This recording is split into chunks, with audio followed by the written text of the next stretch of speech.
इस बीच चीन ने कार कंपनियों पर कारों को उत्पादन लागत से नीचे बेचने पर प्रतिबंध लगा दिया है।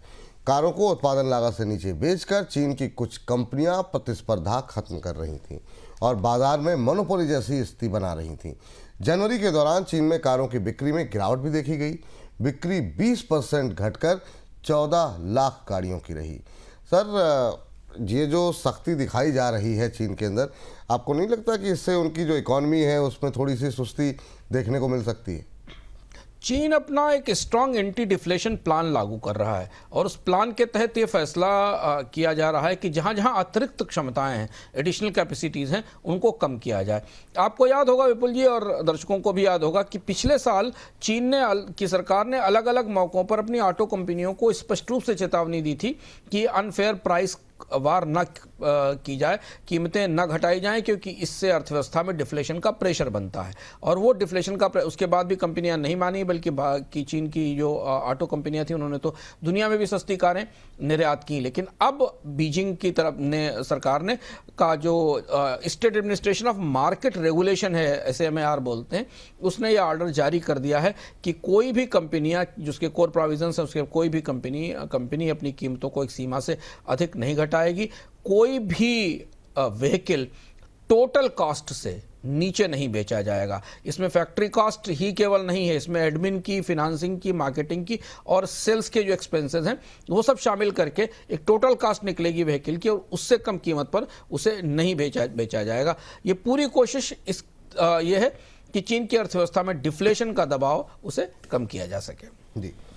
इस बीच जापान में प्रधानमंत्री तकाइची को मध्यावधि चुनाव में मिली प्रचंड जीत के बाद वैश्विक निवेशकों का जापान में निवेश को लेकर के रुझान बढ़ गया है और इसकी वजह से जापान की करेंसी येन में मजबूती देखने को मिल रही है। गुरुवार को डॉलर का भाव 152 येन दर्ज किया गया, जो कि करीब 2 हफ्ते का ऊपरी स्तर है। संभावना इस बात की बताई जा रही है कि जापान में अब आर्थिक सुधार तेजी से गति पकड़ेंगे, जिस वजह से वैश्विक निवेशक जापान में निवेश बढ़ाने लगे हैं। सर, ये मान के चलें कि क्या जापान अब सुस्ती से बाहर निकलता हुआ दिखाई दे रहा है? अर्थव्यवस्था सुस्ती से बाहर निकले नहीं निकले, लेकिन वित्तीय बाजार में एक बड़ा शिफ्ट शुरू हो गया है। हमने पहली बार लंबे समय बाद बाई जापान का नारा निवेशकों के बीच में देखा। कल कई निवेशकों से, अंतर्राष्ट्रीय निवेशकों से बात हो रही थी। निवेशकों ने अब जापान को एक अच्छे रिटर्न वाले मार्केट के तौर पर देखना शुरू कर दिया है। ये उस जापान से बिल्कुल अलग है जो आज से 6 महीने पहले, 8 महीने पहले था, जहां जापान दुनिया को सबसे सस्ता कर्ज देता था 0 रेट के ऊपर, और वो पैसा निवेशक लेकर जाते थे और पूरी दुनिया के शेयर बाजारों में, क्रिप्टो में, कमोडिटीज़ में निवेश करते थे। अब जापान में 2 महत्वपूर्ण फैक्टर दिखाई दे रहे हैं। पहली चीज़ तो ये, और इसीलिए बाई जापान की बात और नारा दिया गया है। पहली चीज़ तो ये कि जो जापान की इक्विटीज़ हैं वो हमें काफ़ी मजबूत दिखी हैं। टॉपिक्स, निक्केई और ये, इनमें सब में मजबूती दिख रही है। इस मजबूती की एक महत्वपूर्ण वजह यह है कि फ़िलहाल जो येन की कमजोरी थी उसका फ़ायदा मिला निर्यात में, लेकिन इसके साथ येन में मजबूती भी आ रही है और इसलिए शायद निर्यातक कंपनियों को आने वाले दिनों में कुछ झटका उठाना पड़े।